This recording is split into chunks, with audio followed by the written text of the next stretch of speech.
Alors il dit, je donne la moitié de mes biens aux pauvres.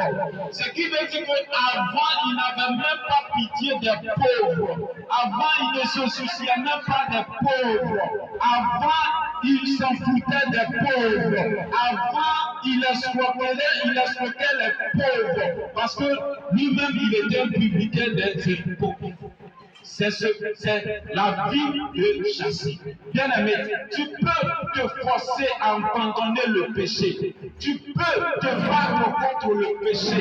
Tu peux te battre contre l'impudicité. Tu ne veux plus coucher avec mari d'autrui. Tu ne veux plus coucher avec femme d'autrui. Mais lorsque tu finis, tu es découragé, tu ne veux plus faire. Le lendemain, tu es encore dedans. Pourquoi? Parce que tu n'as pas encore laissé Jésus-Christ rentrer dans ta vie. Comment est-ce que tu peux voir quelqu'un qui est en train de se noyer dans une piscine et puis tu lui dis, mon frère, il faut te sauver toi-même. Quelqu'un qui est en train de se noyer, ma soeur, il est en train de se noyer. Toi-même, tu sais qu'il est en train de se noyer. Il faut quelqu'un qui ne se noie pas, qui doit jeter une corde dans la piscine pour qu'il soit sauvé. Et c'est ainsi que Jésus-Christ est venu faire. Nous étions sous l'emprise de l'ennemi. Nous étions dans le péché. On ne pouvait pas se sauver nous-mêmes.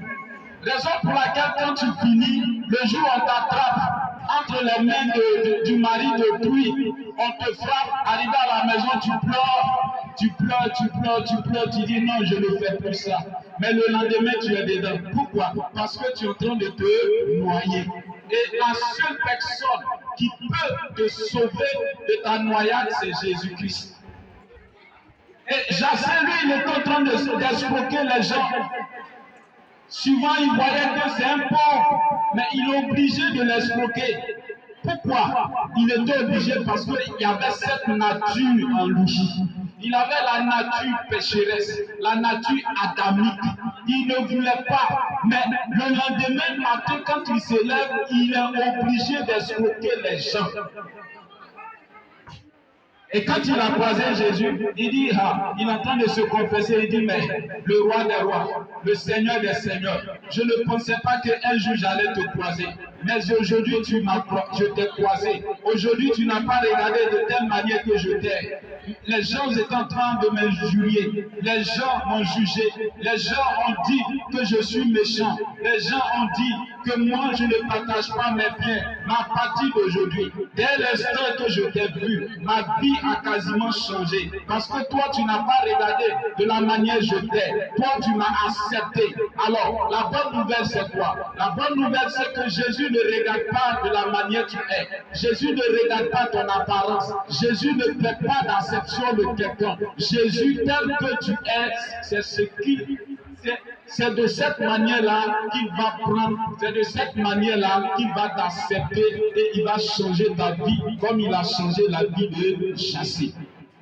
Écoutons. Et il dit, Dieu m'aide. Et si j'ai fait tort de quelque chose à quelqu'un, je lui rends le quadruple. Jésus lui dit, le salut est entré aujourd'hui dans cette maison, gloire à Dieu.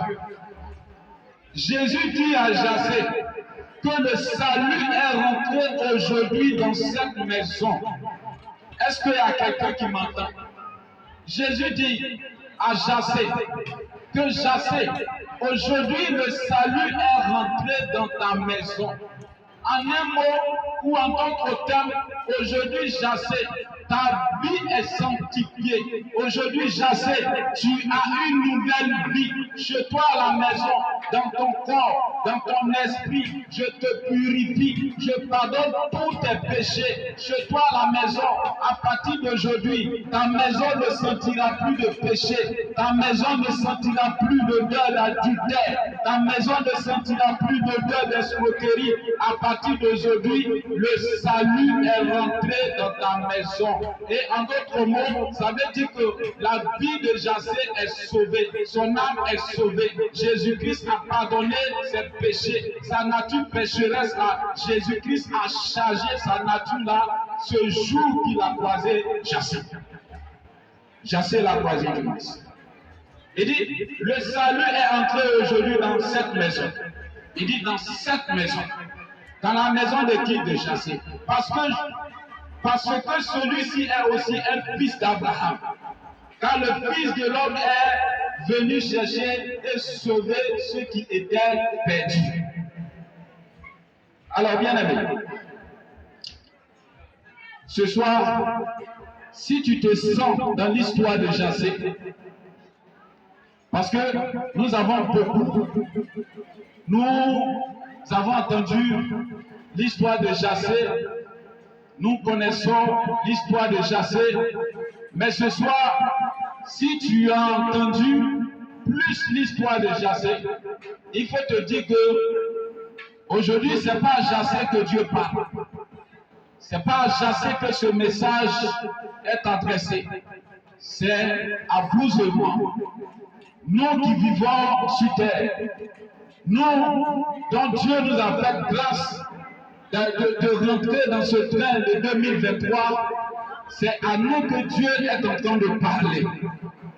Dieu est en train de nous dire que nous devons le chercher, nous devons le rencontrer, nous devons abandonner notre orgueil, nous devons abandonner tout ce que nous avons et nous devons nous humilier devant lui afin que le salut de Dieu, le salut de notre âme, afin que notre âme soit sauvée, afin que le salut rentre dans notre vie, dans notre maison. Car la Bible dit que notre corps est le temple du Saint-Esprit. Et lorsque nous faisons notre corps le temple du Saint-Esprit, Dieu viendra, l'Esprit de Dieu viendra habiter en nous et nous serons sauvés, nous aurons le salut. Le jour où nous allons mourir, nous serions auprès de Dieu. Tout ce que nous avons fait auparavant, dans notre nature, les gens nous ont jugés, les gens nous ont dit que nous avons voté, nous avons tué, nous avons fait des choses qui ne devaient pas faire. Mais Dieu dit, si nous l'acceptons, nous acceptions Jésus-Christ de Nazareth, nous reconnaissons qu'il est Seigneur et qu'il est Sauveur et que c'est à cause de nous qu'il est venu, il est mort à la croix. Et dans la croix, ce qu'il a dit, ce qui m'a plu, c'est que à la croix, les deux bandits, il y a un bandit qui a reconnu que lui, il était coupable, mais Jésus-Christ, lui, il est innocent. Pourquoi on peut prier un innocent sur une bois, sur un bois, sur une croix, et on trouve les deux coupables, lui il est au milieu.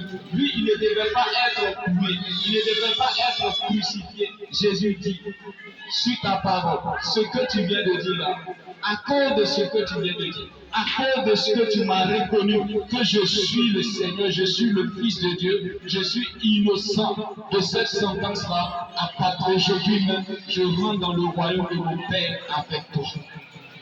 Alors quiconque confessera Jésus-Christ comme Seigneur et Sauveur personnel ce soir, sa vie va changer, comme la vie de Jassé a changé. Celui qui cherche Jésus-Christ ce soir de tout son cœur, qui ne regarde pas les gens qui vont murmurer auprès de lui ou auprès d'elle, mais qui va chercher Jésus-Christ ce soir comme son tout, comme son sauveur, il verra la gloire de Dieu dans sa vie et il va se réjouir jusqu'à ce qu'il meure et après sa mort, il va se réjouir dans les cieux. C'est la bonne nouvelle. Nous ne sommes pas venus condamner quelqu'un. Je ne suis pas venu te condamner. Parce que Jésus dit que je ne suis pas venu juger le monde, mais je suis venu pour que le monde soit sauvé par moi. Je ne suis pas venu condamner, mais je suis venu libérer. Jésus-Christ est venu nous libérer. Oublie la honte. L'homme est doté d'une honte, ce qu'on appelle la honte. À cause de la honte, tu vas abandonner ton salut. À cause de la honte, tu n'iras pas à l'église dans ta communauté pour adorer Dieu, pour que Dieu puisse rémunérer ta vie, pour que Dieu puisse changer, te donner le salut à ton âme à cause de la honte. Ma soeur, ceux qui sont auprès de toi, mon frère, ceux qui sont auprès de toi ne sont pas tes dieux, mais le seul Dieu unique et capable qui donne la vie, c'est Jésus-Christ. C'est Jésus-Christ. Alors ce soir, bien aimé, Nous avons beaucoup à dire.